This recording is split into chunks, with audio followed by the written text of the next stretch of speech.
There's no feasible way you thought you were going to walk into 2024 without one more piece of stupidity from me that exists in this year. How shameful of you, how low you truly think of me. I demand apologies in the comment section down below. We've talked ad nauseum about bitter women and how they want to spread their bitterness amongst happy people, even recently to the point where you have people advocating for divorce because they hear a man talking about interacting with his wife in a way that makes them feel uncomfortable because you're supposed to always be in somebody else's relationship, even though you're sitting there bored and miserable, pathetic and sad and alone, just like me. But that's besides the point. We're going to shift and push the bitter women to the side and focus on the bitter men, because I, 2 days ago, saw a video on Twitter of a woman taking really good care of a dog. And when I finished watching it, I said, that dog is living a nice life. I'm happy that that dog is being taken care of by a responsible pet owner. But for some reason, other people saw that and said,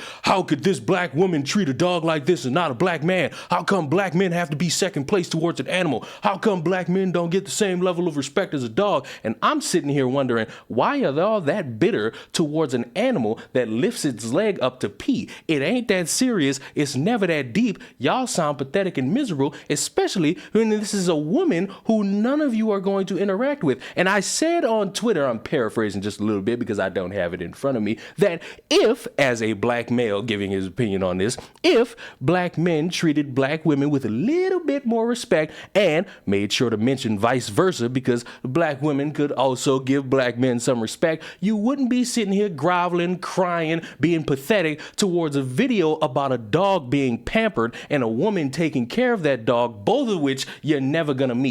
And you would think that people would see that and understand, yeah, you kind of have a point there. We are kind of getting mad because we see something that we want and we're not really going to work towards getting that. But instead, I get dumbasses like this trying to blame all women for some fucking reason. And when you have people like that who spend their time consuming all this stupid ass negativity and they see all these stupid clips of both men and women giving generic ass hot takes about dating, going on trips, who's supposed to serve who's bringing what to the table, who's making sure the other's taken care of, who's being treated like a queen, who's being treated like a king. It creates this weird mindset in your head that dating is fried and that all you're gonna get is some milquetoast conversation about how you should help somebody build an OnlyFans brand, or else you're not supporting a bad bitch's money. If you don't sit there and cook and clean for somebody who you don't even know, who clearly doesn't have husband status labeled on his mind, you are just somebody who's an OnlyFans thought, desperate to serve somebody and live some weird lifestyle. Once you consume all these podcasters who are single trying to fuck all these OnlyFans thoughts that they also say are disgusting and abhorrent, you come to realize a lot of these people who you're getting this type of take from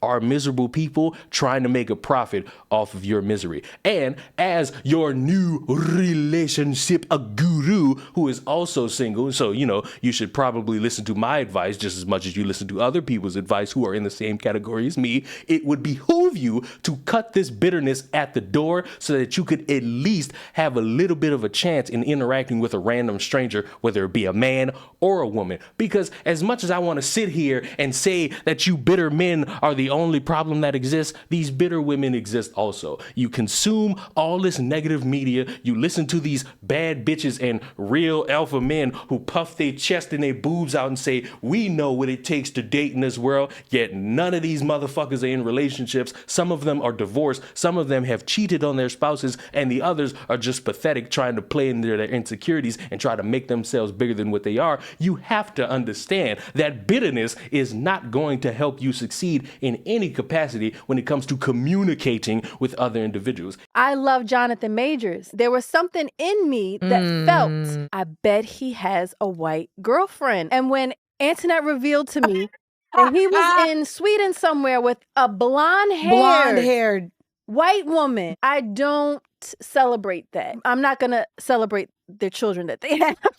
Oh my God. It doesn't make me be like, yes, like, some people together, you're like, I love them together. That's how we all got here. A white woman and a black man. Help me through this. I don't have a logical answer. I know this is going to be a hot take, but I don't like seeing black women talk about the desirability of black men on the internet.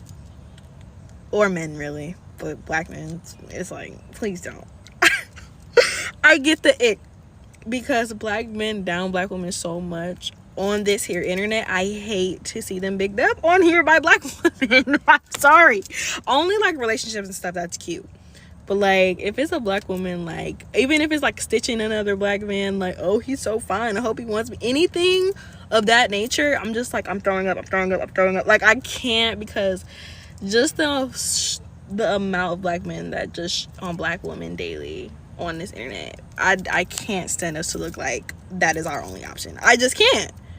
And that is a very hot take, and no one has to agree with me on this, but that, I don't know. I know that's so bad. It's so bad. But it's so real. It's so real. I'm sorry.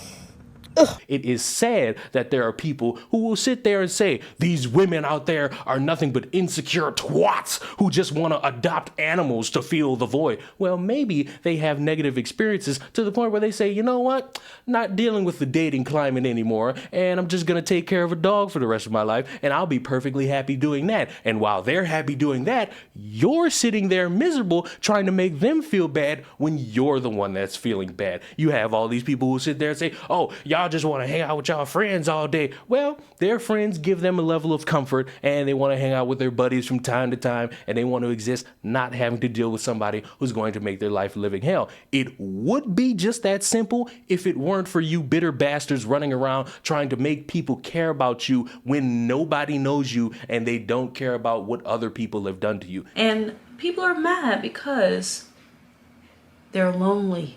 Yes, it would be considerate if people would understand you and your way of life and how you operate. But if you're not going to do that for others, what the fuck are you doing complaining about dating in 2023 and in 2024? There have been sob stories given to me where maybe the expectation was for me to believe that you flunked out with 7 women 7 different times, but I'm not going to believe that, because I'll be damned if I think all 7 times it was the woman's fault and it wasn't your fault. It is embarrassing that there are people who want to live and die by these random think piece podcasters who pretend to be alpha men, but they're screechy little bitches once they're criticized, obviously, for the stupid shit they do and the stupid shit they promote. My hope is that a few of you realize that all that bitterness you got deep inside will not help you in any capacity to find a relationship, find a future husband, find a future wife, find a friend, find anybody to talk to you, not even be able to adopt a pet so that you could fill the void of being lonely for the rest of your life, and you actually do something that helps you instead of hinders you. Because I believe in love. You could call me a hopeless romantic. Have I failed at love? Yes. Absolutely. I've embarrassed myself, but I'm not going to run around. I'm not going to go outside and say, you whores are wasting your time taking care of dogs and you treat black men with disrespect, because that's nothing but bitterness. I have a crush. I don't know how to operate that, but I will be slowly developing that in the year 2024. Will I succeed? Who knows? Will I fail? Probably. Will I turn around and say you whores deserve nothing but the gulag? No, because that's bitterness, and that's not what anybody needs in their heart, in their soul, or in their mind. I understand that you look at some of these stupid people and you say, you're stupid and you deserve nothing but misery and loneliness. But you should not be casting all that hatred towards everybody else, because guess what? Every black man don't think like this. Every black woman don't think like this. Every white Indonesian pilgrim don't think like this. Vice versa. It's all stupid. And to group everybody in this weird dichotomy and expect any of these people to look at you and say, I want to go on a date, makes you look very fucking stupid. And I hope going into the next year, you leave all that shit at the fucking door. Subscribe to the channel. I hope you all have a good New Year's Eve party. If you're getting drunk, drink responsibly, and I will see you in the next year. Goodbye.